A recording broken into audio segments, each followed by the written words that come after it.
Okay mga kamaster, ito may share lang ako sa inyo mga kamaster, lalo sa mga kamaster natin baguhan, sa mga nag-uumpisa pa lang, yung medyo wala pa sa budget, yan. May recommend ko lang sa inyo mga kamaster, yung mga clamp meter na bibilhin natin. Ito, maganda to. Mura lang to mga kamaster, makikita nyo sa online, Shopee or sa Lazada. Itong brand na to, yung aning. Yan to. Mura lang to mga kamaster, gamit na gamit pa. Accurate din naman siya. Kaysa bibili kayo agad to sa itong mga brand na to na Curitsu. Yan mga ito saan mapagastos kayo. Pero kung marami kayong budget, ayos lang yan. Pero sa mga kamaster natin na nag-umpisa, ito muna bilhin yung mga kamaster. Yan. Magandang klase din tong na to. Basta ingatan nyo lang kasi minsan nag-check tayo ng voltahe pero naka-set siya sa amperahe or masisira agad talaga siya. So di katulad sa mga ganitong may protection din siya.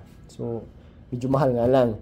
So ngayon, kunyari kaya lang naman ang may recommend ko ito mga kamaster kasi kompleto na, andito na siya eh.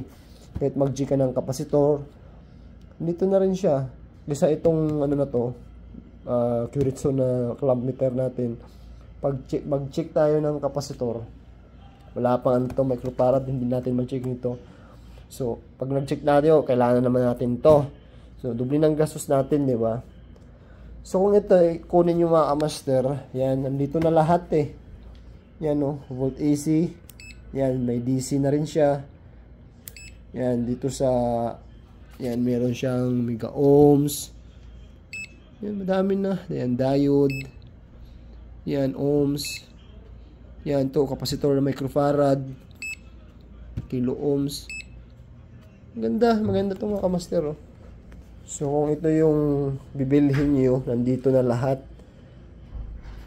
So mas mura pa, makakatipid pa tayo, di ba?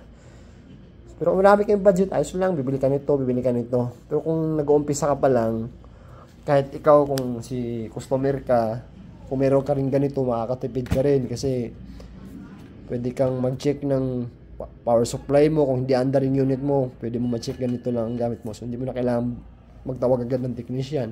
Baka may problema lang sa power supply, di ba? So, ito mga kamaster yan, sinare ko lang sa mga baguhan natin. Okay? Ito mga kamaster. Aning na brand. China made lang siya, pero okay naman siya. Accurate din naman. Kaya sinubukan ko muna. Nag-order ako, sinubukan ko kung accurate ba siya o hindi. Pero goods naman siya gamitin. Magaan din, maliit. So, kahit ilagay lang sa bulsa, ayos lang. Kahit maiwan natin or mawala, ayos lang. Hindi masyado masakit sa bulsa, di ba? Kaysa ito ang mawala. So, yun na mga master. Sinare ko lang. Thank you for watching. Ingat lagi. Ingat.